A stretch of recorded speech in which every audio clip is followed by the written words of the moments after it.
Bloomer was just hatched from the blender ether. However, he had been its most troublesome, wicked, evil, cruel, and vile soul from the ether.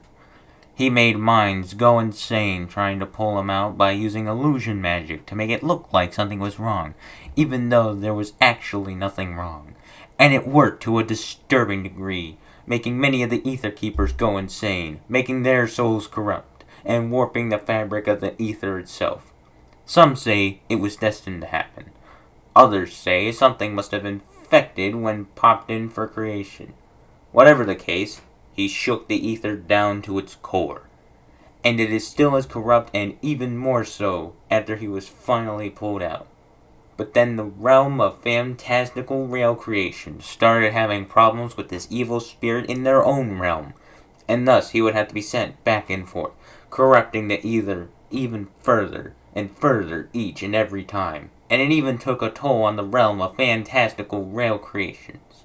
After the 12 days of universal collapsing, he was finally in a stable condition, but the ether had suffered irreparable damage, and nowadays models in there, whilst not on purpose for the most part, now find a near impossible uphill battle to actually make it out of the ether, which meant someday, unless the corruption was solved, the ether would explode, leaving no new creations for the realm of fantastical rail creations to work with.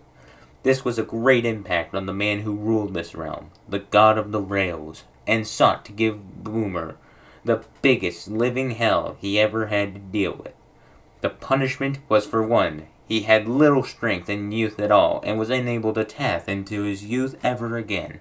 And he was to pull 2 coaches with infinite space, and not only were the coaches going to be infinitely filling up with the most morbidly obese of souls acquirable, but the coaches themselves were easily aroused by literally anything, and themselves becoming infinitely heavier on their own, meaning the train was incredibly helpful to pull, but it would be a forever rocky journey as well, as the coaches with the arousement would rock and roll infinitely. Bloomer was to serve the punishment for 4,000 years, never to stop until it was complete. But really, it was 5 days. However, the god of the rails made Bloomer's time perception incredibly slow, so it would seem to be 4,000 years.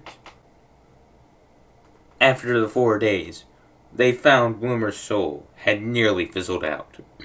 So now, they granted him forgiveness for serving the extremely harsh punishment he deserved, by giving him what he always dreamed of. Bloomer awoke, finding himself on an isolated branch line in the mountains, other souls awaiting on the platform to board his train. He was finally forgiven, and so in the afterlife he now pulls these trains. However, he had now learnt the error of his ways. Despite this, the damage has still been felt today of his action.